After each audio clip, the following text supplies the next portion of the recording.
You can only keep one. Career exclusively in data science or AI engineer? Data science, hands down. Morning or evening? It's a hard choice, but I'll definitely get more stuff done in the evening. In-person or remote event? In person, hands down. I definitely want to see people laughing rather than me just assuming they're laughing. Cooking or baking? Oh, no, don't do this. Hi, everyone. I'm Missy Quarry, and I'm on a mission to find out more about you, the Microsoft Edge Insider community. I've been chatting with insiders all around the world, and this week I'm joined by Akanksha. Welcome, Akanksha. It was very nice to hear from you all. I'm very glad to be here. To start, can you tell us a little bit about yourself? My name's Akanksha, as Missy just very nicely introduced me. I am currently based out in Melbourne, Australia, and I'm a data scientist out here with Telstra Purple, which is a technology consulting company. I grew up in Ireland, which will probably explain the weird twinge of an accent in there. I don't know what it is anymore. Other than that, I'm also a Microsoft AI MVP down here and do a lot of talking, which you'll probably hear in the next 10 minutes of me chatting here. Where did you first learn how to code and get into AI? I learned how to code when I started my job as a data scientist. I did a degree in financial maths and actuarial science, which sounds like a mouthful and makes me sound really smart, but it was basically just math. So when I started, it was in a grad program here in Australia. I was kind of very lucky to get the position I was like, hey, we'll teach you everything. You can't have the background for things.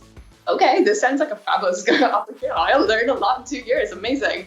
How did you get involved with Microsoft and the MVP program itself? Because I was essentially learning on the job, I'd be learning new things kind of every other day.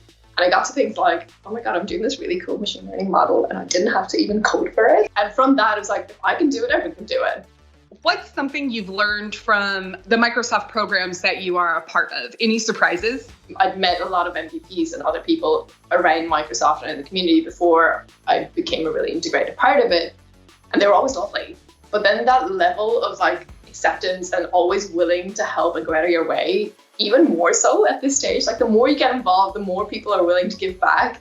It's amazing. What is one Microsoft Edge feature that you cannot live without? It's definitely the privacy stuff, I think. I'm so used to living my life with an ad blocker, but when I did move over, and I think I just hadn't gotten around to installing extensions and stuff, but the fact that it was able to do those kind of things was like, who is one person you would say everyone needs to follow on social media? There are far too many to start listing out, but the one that definitely comes out for top for me at least is Donna Sarkar. So she's the principal advocate for the Power Platform. She's definitely one of those people that will always inspire me. Even if I'm doing scrolling, if I see a tweet from her, that's a great day in the book. Donna is amazing, and she absolutely is one of my major inspirations. I'm so happy you called her out. It was so great speaking with you, Akanksha. Where can people find you online? Twitter. I mean, I'm around on everything, but Twitter is definitely the easiest place to reach out. What should we name my unicorn skull? Skull Candy. I feel like Skull Candy? But it works. It really does work. I love it. Thank you. Thanks for joining us on this week's Insider Spotlight. If you want to find out what we're working on next, download the preview channels and become an Edge Insider today.